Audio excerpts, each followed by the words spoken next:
العاشرة مساء بتوقيت أسمر المحلة، أينما كنتم أيها السادة والسيدات من الفضائية الإثرية، نحييكم ونقدم لحضراتكم نشرة الأخبار المستهلكة المعتاد بأهم وأبرز العناوين.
أهلا بكم إلى التفاصيل.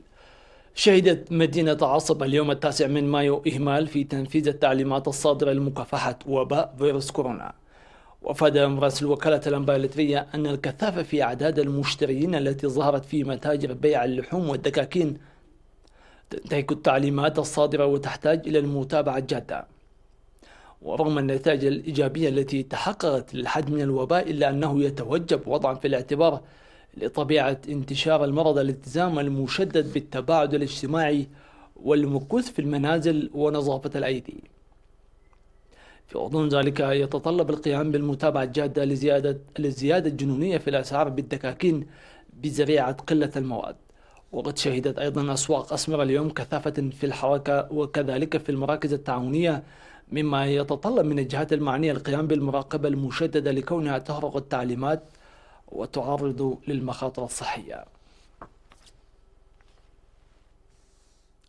قدمت للأسر المحتاجة في مديريات سرجغة وتترات وغزاباندا وسنبل المساعدات الشعبية العينية والمالية.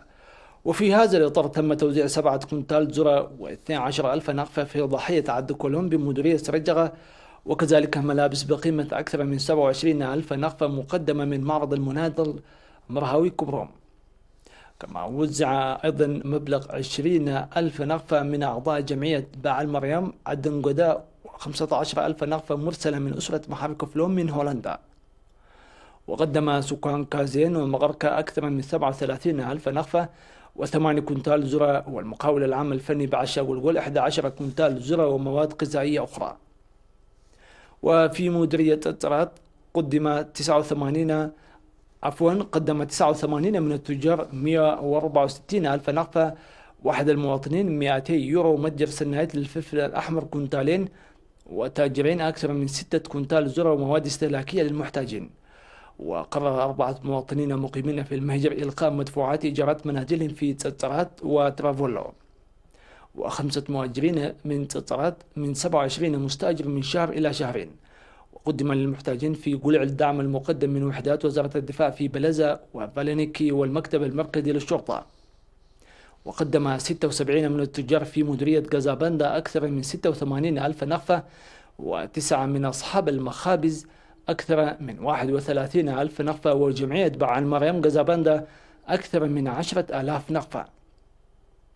وكذلك قيادة الكتيبة 843 أكثر من 14 ألف ومواد غذائية، إضافة لإلقاء إيجارات 34 مستأجرين لمنازل السيد لوجي ماتشينو والسيد تادس كفلة والسيد آيتا ولده وإلينا كورينو من شهر إلى 3 أشهر. وألقى 4 مؤجرين بينهم أسرة السيد بشرى أحمد الدين المقيمة في كندا إيجارات 37 مستأجرا من شهر واحد إلى شهرين في وسط مدينة أسمرة. وقدم في مديرية سنبل 18 ألف نقفة مرسل من المواطنين في سويسرا.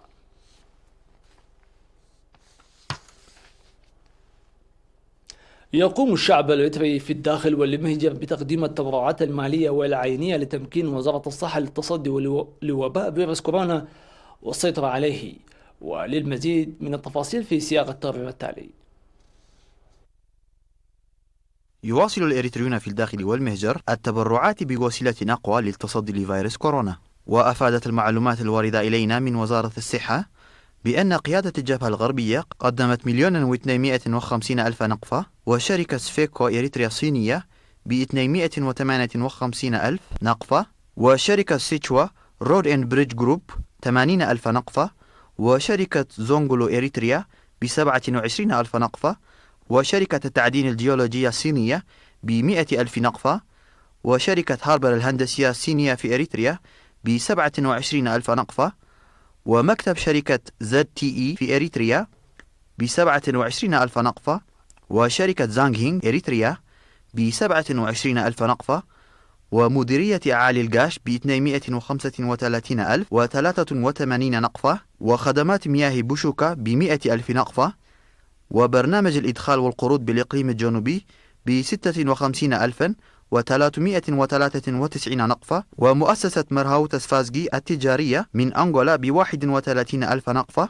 وفي إقليم شمال البحر الأحمر تبرع عمال إدارة الإقليم شمال البحر الأحمر المكتب المركزي إدارة المديريات ب371,026 نقفة، وعمال مكتب النقل البري في الإقليم ب8,785 نقفة، وعمال مكتب التجارة ب5,857 نقفة، ومكتب السياحة ب23,414 نقفة، ومكتب وزارة العمل والرعاية الاجتماعية ب56,509 نقفة، وعمال مطار مسوع ب129,246 نقفة، وعمال قسم المعادن ب808 نقفة، ومكتب وزارة الأراضي والمياه والبيئة ب18,931 نقفة، وعمال الاتصالات ب80,840 نقفة.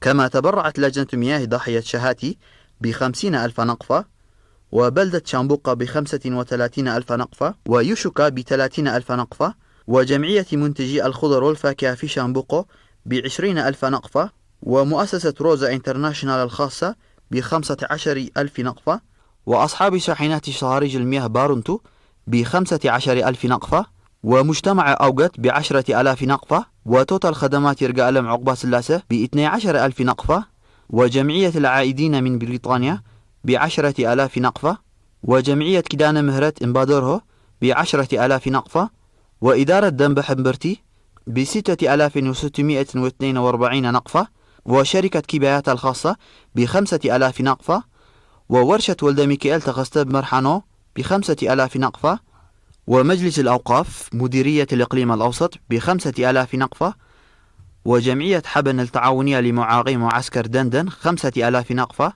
والإيطالي برينو بيروتي من تورينو الإيطالية ب5,000 نقفة، ومتجري ودجوغرا للطباق 5,000 نقفة، وبار وفندق فتحاويت 5,000 نقفة. وتبرعت مطبقة مندفرة 2,000 نقفة، ويوسان تشكليستا ب5,000 نقفة، وطاحونة هابتوم أسفاو للفلفل الأحمر 5,000 نقفة، ومطعم دولفين 5,000 نقفة، والمرأة العذورة في جمعية المعاقين 5,000 نقفة، وكنيسة دبرة جنة القديسة مريم بعد منغوتي ب3,000 نقفة، وجمعية القديس جورجيس تعزقاء المقيمين في أسمرة 10,000 نقفة، وعدد كبير من المواطنين بشكل فردي وأسري حوالي 120,000 نقفة. ألقى المواطنون المقيمون في النرويج والسويد والدنمارك المستأجرين منازلهم في المدن المترية آخذين في الاعتبار التعليمات الصادرة لتصدي جائحة فيروس كورونا. وقد ألقت السيدة هيوتخلا مريم المقيمة في أوسلو النرويجية مع أخوانها إيجار 3 أشهر للمستأجرين منزلهم في مايتمناي. كما ألقت مواطنة مقيمة في الدنمارك تحفظت عن ذكر اسمها إيجار أسرة مستأجرة لمنزلها في مايتمناي حتى زوال فيروس كورونا من البلاد. السيدة قدست كحسان المقيمة في يوتوبورغ السويدية إيجار 4 أشهر ل4 أسر مستأجرة منزلها في سنبل لشهرين. كما ألقت أسرة السيد سقايا المقيمة في أوسلو النرويجية منازلها في ماي جحجح بالعاصمة أسمرة إيجار 3 أشهر ل3 أسر وأسرة واحدة لإيجار شهرين. وألقت أسرة السيد آلم تخلق القرقيش المقيمة في ستوكهولم السويدية إيجار 6 أشهر لأسرة مستأجرة في منزلها بأماترة بمدينة مصوع. كما ألقت أسرة السيد تدرس إسحاق المقيمة في يوتيوبر السويدية إيجار 4 أشهر ل3 أسر مستأجرة المنزلة في دار قولوس. من جهتها ألقت أسرة السيد تخلق بركدان المقيمة في النرويج إيجار 2 شهرين ل6 أسر مستأجرة منزلها في دبرة. سيدتي سادتي، إلى فاصل ثم نوافيكم بالأنباء العالمية، فتفضلوا بالبقاء معنا.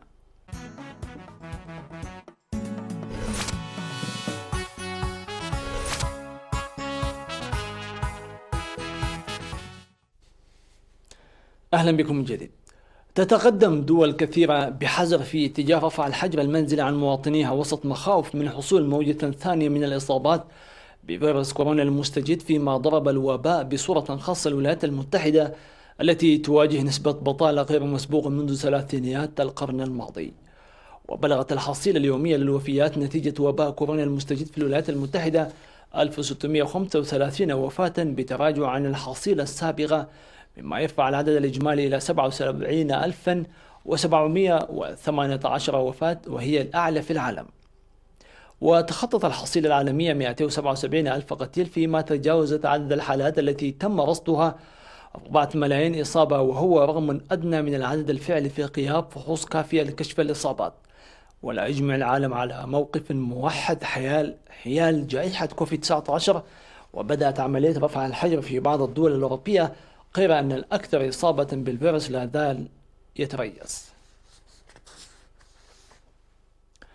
رغم تصاعد التوتر بين واشنطن وبكين بشأن فيروس كورونا، أجرى نائب رئيس الوزراء الصيني ليو هي، وزير الخزانة الأمريكي ستيفن مونوتشين، والممثل التجاري الأمريكي روبرت لايتهايز محادثات هاتفية شملت تنفيذ المرحلة الأولى من الاتفاق التجاري الذي وقع بين البلدين في وقت سابق من العام الجاري. وقال البيان الصادر عن وزارة الخزانة الأمريكية ومكتب الممثل التجاري الأمريكي بعد المكالمة أن المحادثات شملت اتفاق المرحلة 1 بين البلدين الذي وقع في وقت سابق من العام الجاري.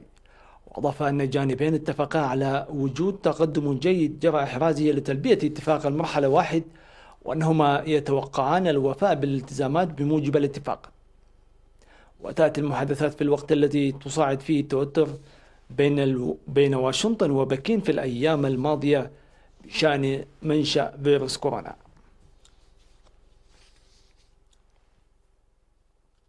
سيداتي سادتي، وصلنا إلى ختام هذه النشرة. شكرا لكم على حسن المتابعة والإصغاء. في أمان الله.